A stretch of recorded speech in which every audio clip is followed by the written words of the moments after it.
미얀마라는 나라를 들어보셨습니까?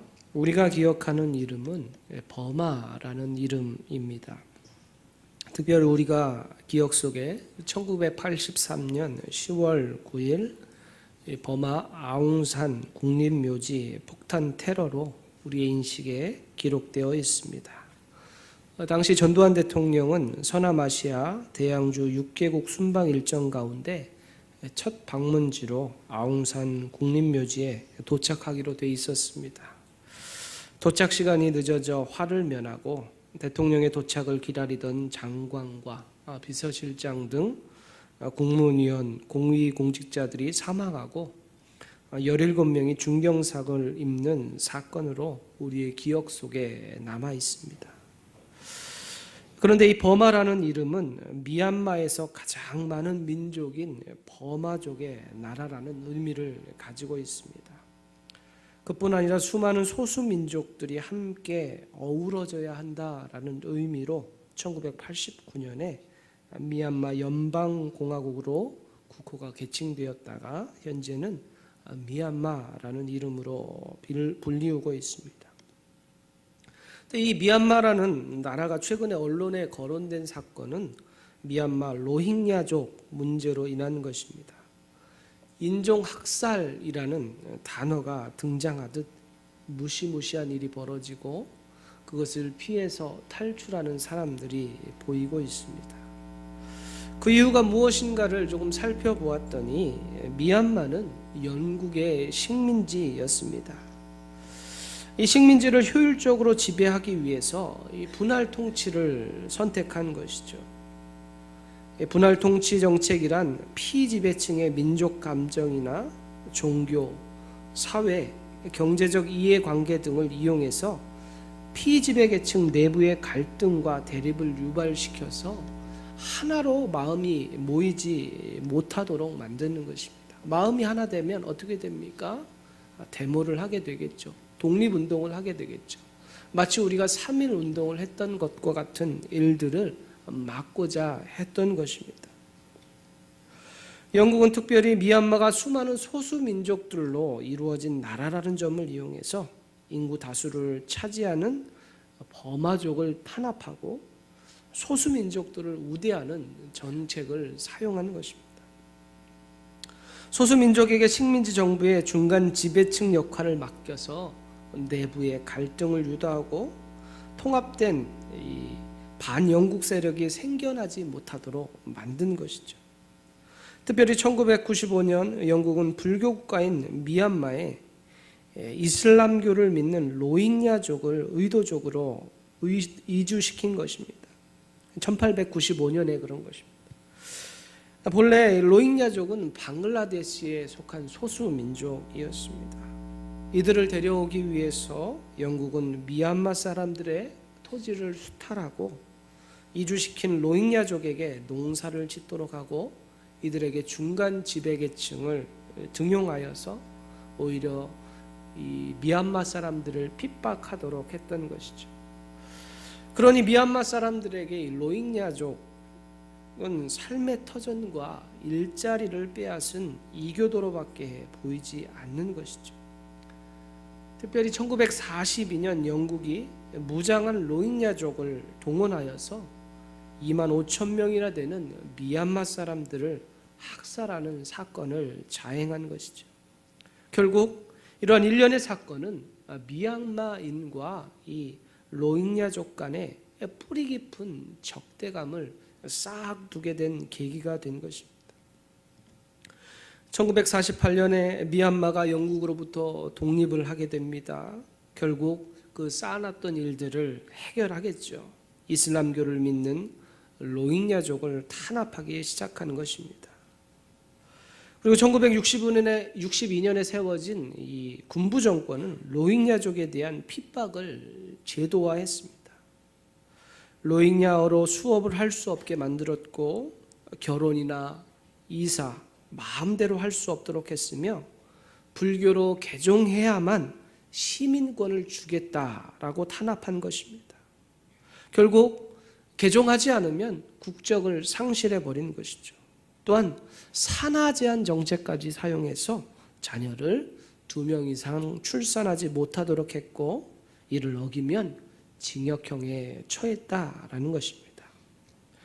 언론에 벌어지고 있는 이 사태의 근원이 어디에 있는가를 우리가 알 수가 있는 것이죠.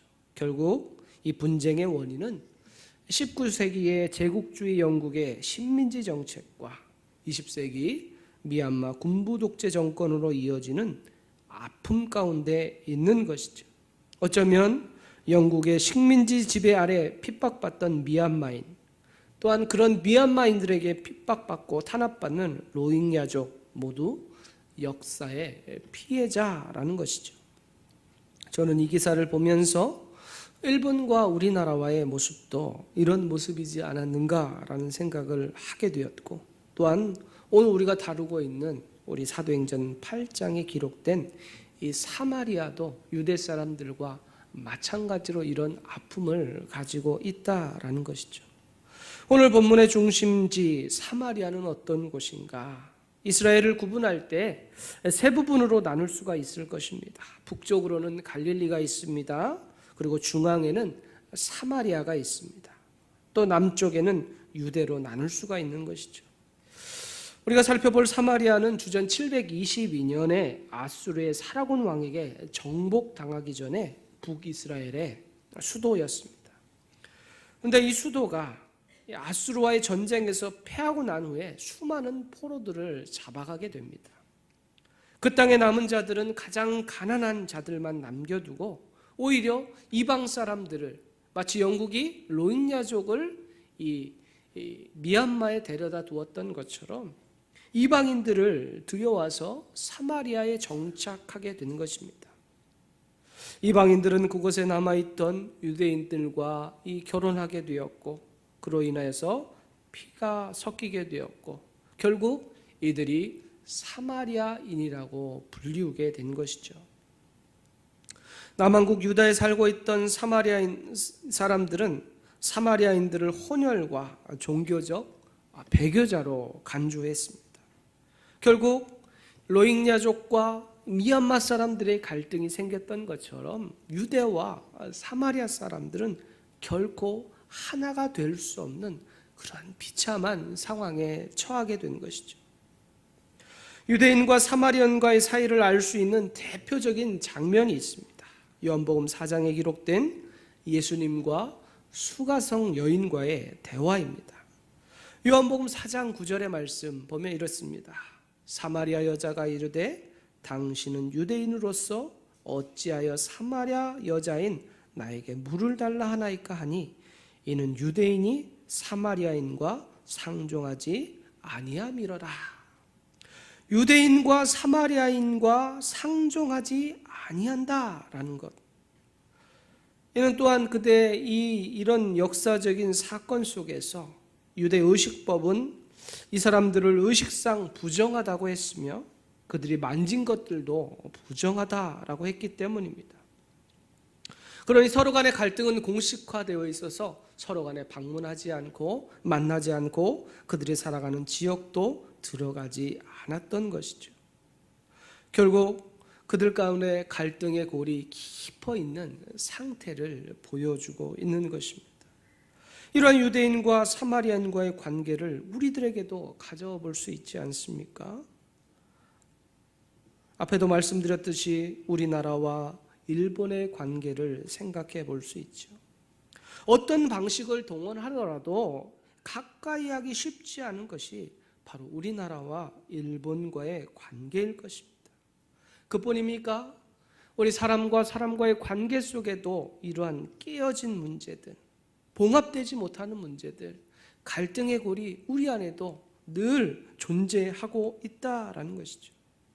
이러한 갈등이 그리스도 안에서 녹아지고 해결되어야 하는데 우리가 그리스도 안에 살아간다고 하면서도 이 갈등을 해결하지 못해서 힘겨워할 때가 많이 있다라는 것이죠. 특별히 사도행전 1장 8절에 기록된 말씀을 보십시오. 이 말씀은 예수님께서 제자들에게 하늘로 올려가기 전에 주신 말씀입니다. 오직 성령이 너희에게 임하시면 너희가 권능을 받고 예루살렘과 온 유대와 사마리아와 땅끝까지 이르러 내 증인이 되리라 하시니라 라고 말씀합니다. 이것은 명령입니다.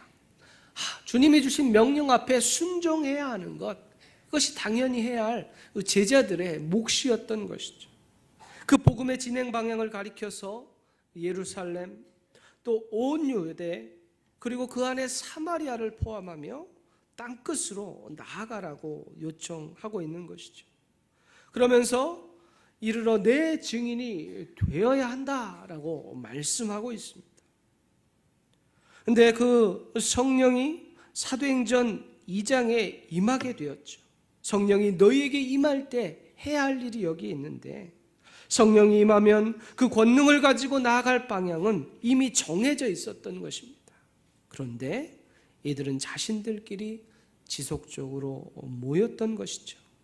3,000명, 5,000명, 그들 안에 풍성함들을 가지고 있었던 모습들, 또한 그 수가 많아졌기에 그 일을 나누어 감당할 7 집사까지도 준비해야 했던 것이죠.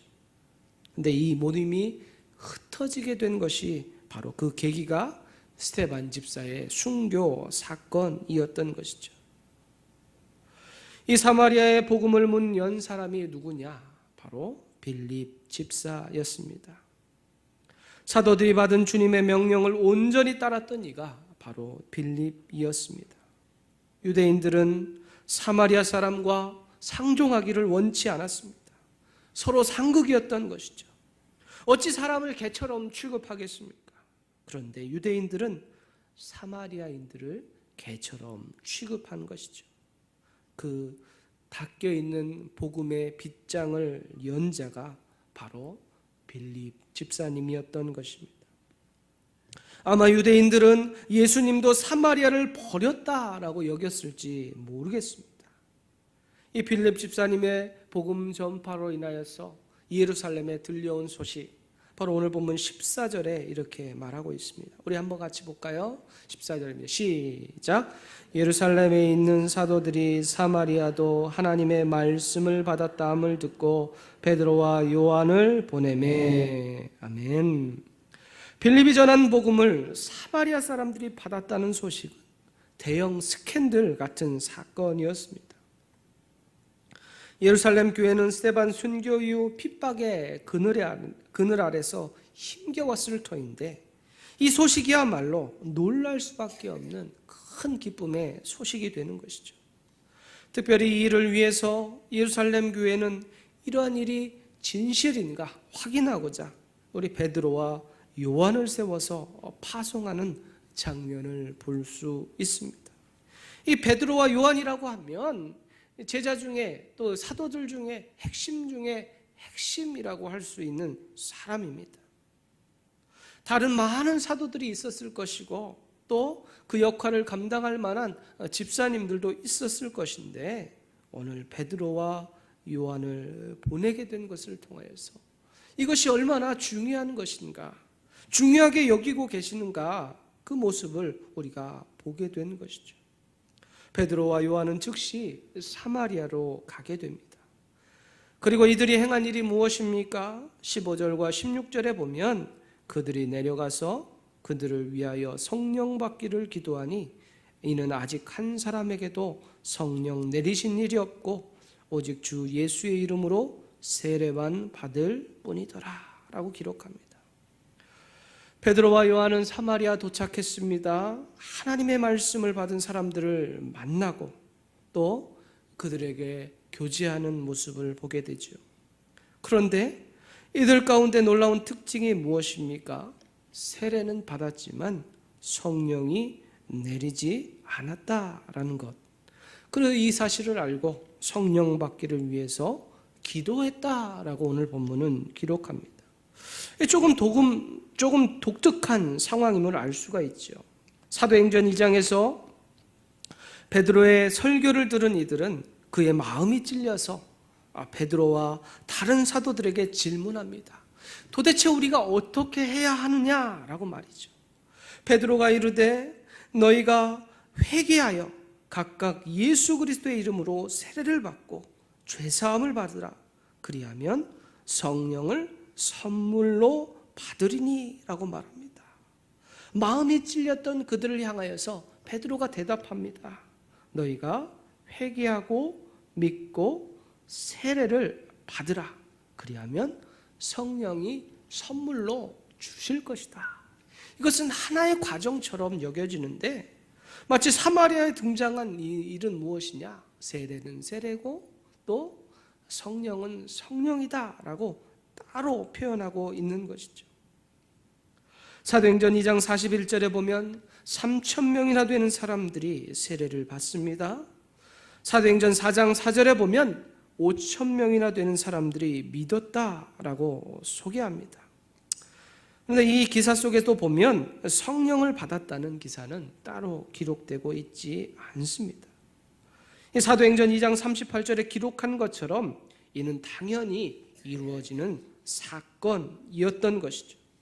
그런데 오늘 본문은 특별하게 이 성령 받음에 대하여 소개하는 장면을 보면서 이 두 가지 사건이 나누어진 것인가 우리가 생각하게 하는 것이죠. 여러 참고 서적들을 보고 주석들을 보았더니 다양한 의견들이 있습니다. 둘은 나누어진 것이다, 또 둘은 하나다라고 말합니다. 그런데 어느 것을 우리가 수용하느냐 문제인 것 같습니다. 그런데 그 중에서 참고할 만한 책에 이렇게 해석을 해주는 것을 보았습니다. 유대인들에게 있어서 사마리아인은 다른 인종 그룹에 속하는 자들이라는 것이죠. 사도행전 1장 8절에 기록한 것처럼 복음이 어떻게 진보되어 갑니까? 예루살렘 또 온 유대 사마리아 땅끝으로 확장되어 간다라는 것이죠. 이 사마리아라는 땅은 유대와 예루살렘과 같이 하나로 묶여져 있는 것이 아니라 새롭게 개척해 나아갈 그 증인의 삶을 나타낼 전도지였다라는 것이죠. 그렇기 때문에 사도들이 증인으로 나아갈 새로운 영역으로 포함하고 있다라는 것입니다. 특별히 역사상 유대와 사마리아의 갈등은 실로 심각한 문제였던 것이죠.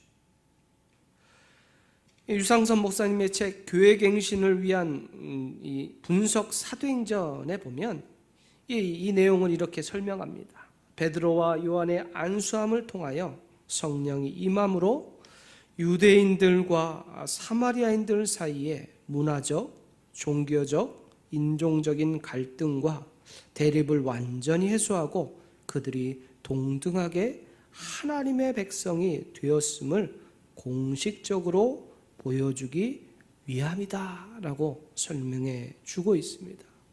서로 간에 갖고 있는 갈등의 문제가 이 성령 받음의 사건을 통하여서 공식적으로 드러낸 자리가, 서로를 인정하도록 하는 자리가 바로 이 성령 받음의 사건이다라고 설명해 주고 있는 것이죠.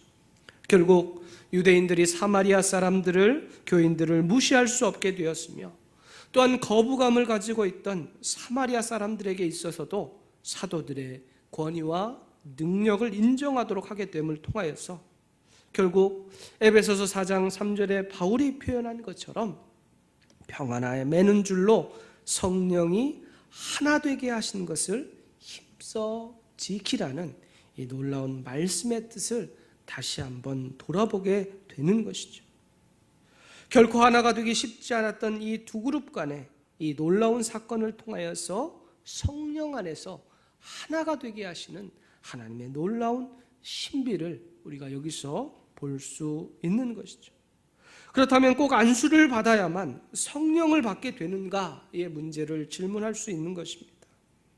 안수를 통해서 성령을 받았다는 것은 오늘 우리가 읽은 본문과 사도행전 19장 6절에 두 번만 기록되고 있을 뿐입니다. 오순절 마가다락방에도 이방인 고넬료에게도 안수가 필요치 않았습니다. 안수를 해야만 성령이 임한다고 한다면 그는 대단한 권력으로 작용했을 것입니다. 이러한 원리를 지금도 고수하는 곳이 있는데 바로 가톨릭입니다. 이들은 사도들의 안수가 이제는 사도적 계승자인 감독들의 안수를 의미한다고 이해하고 있습니다. 그러나 이 사건은 예외적 사건이라고 할 수 있는 것이죠. 그 분명한 것은 이러한 만남을 통하여서 사마리아 신자들도 유대인 신자들과 같이 하나님의 동등한 백성으로 받아주심을 결정적으로 보여주시는 하나님의 은혜의 사건이 된다라는 것입니다. 오늘날 민족이 서로 다르지만 그리스도 안에서 하나됨을 우리는 몸소 체험하고 살아갑니다. 선교지를 방문해 보면 우리와 피부가 다르고 문화가 다르고 언어가 다른 이들을 우리가 만나게 됩니다. 우리가 그들을 어떻게 이해하고 그들이 우리의 삶을 어떻게 이해하겠습니까? 그 삶의 형편 또한 천차만별입니다. 우리의 삶의 자리에서는 도저히 이해하기 쉽지 않은 삶의 환경 가운데 처한 이들을 우리가 만나게 됩니다. 그런데 우리가 함께 찬양하고 함께 예배하고 함께 기도하면 그 벽이 무너지게 되는 모습을 알 수가 있습니다. 서로가 가지고 있던 문화적 또 여러 가지 문제들이 그리스도 안에서 하나 되고 성령 안에서 하나 되는 그 사건이 바로 오늘 본문에 등장한 이 유대인들과 사마리아의 벽이 무너지는 놀라운 사건이 된다라는 것이죠. 바로 이것이 놀라운 성령의 역사라고 할 수가 있는 것입니다.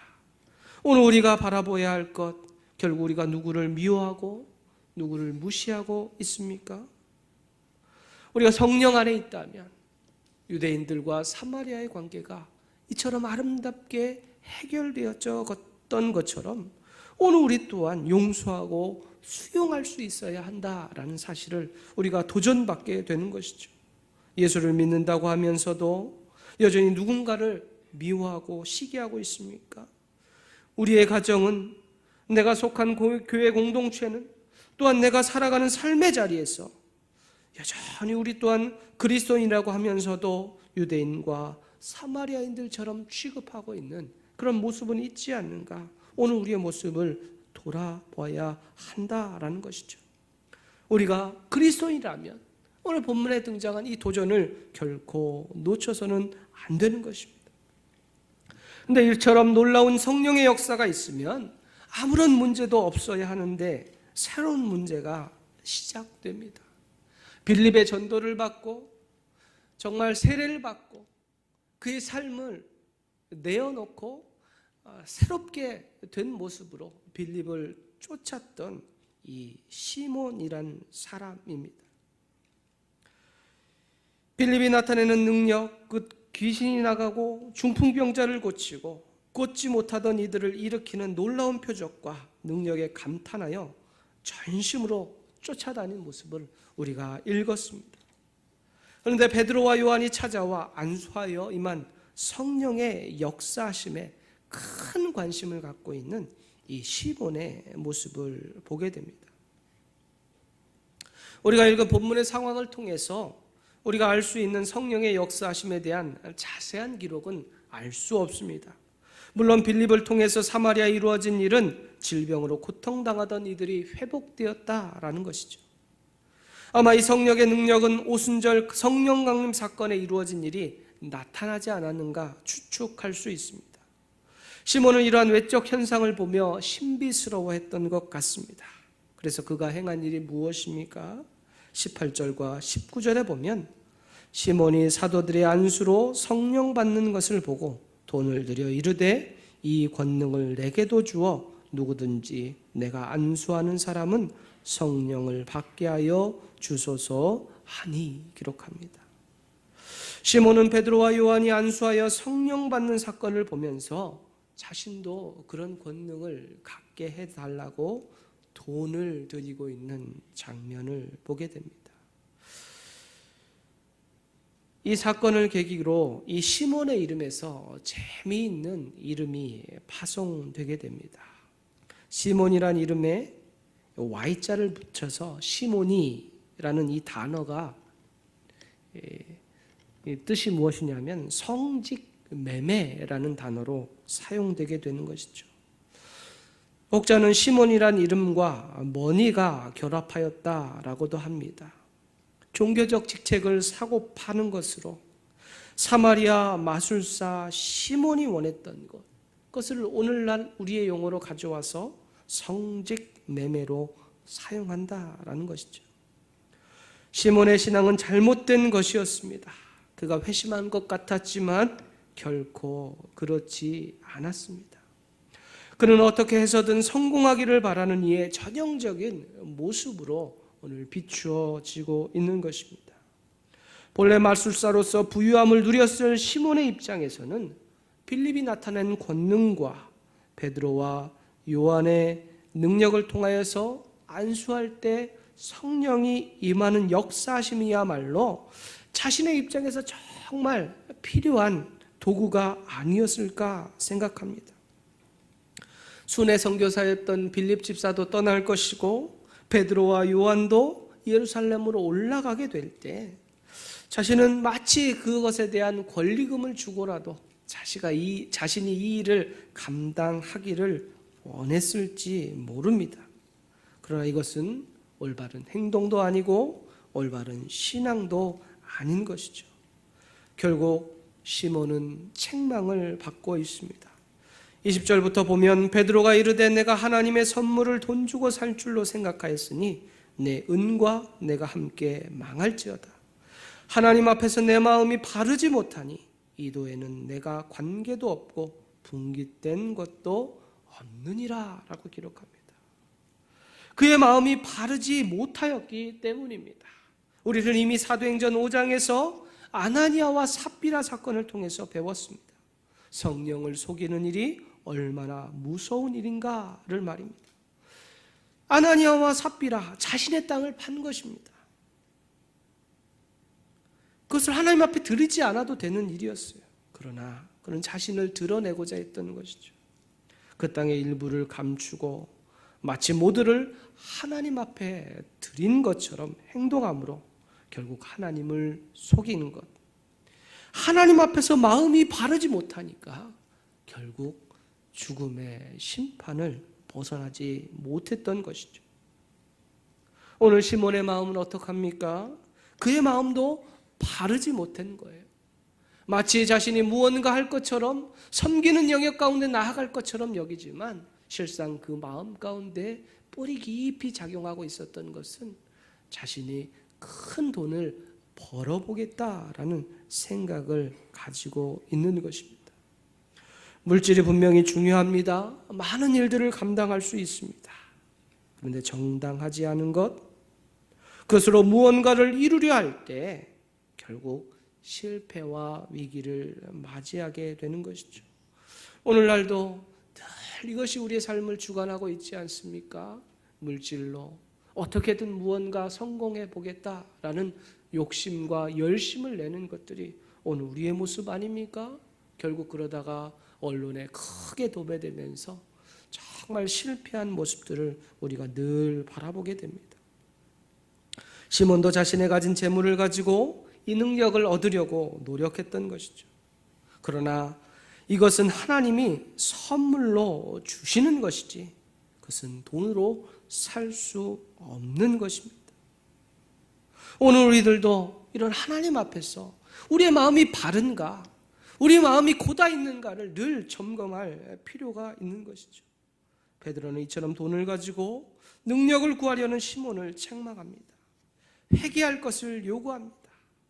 그리고 그가 다시금 회복할 수 있는 방법이 무엇인가 알려줍니다.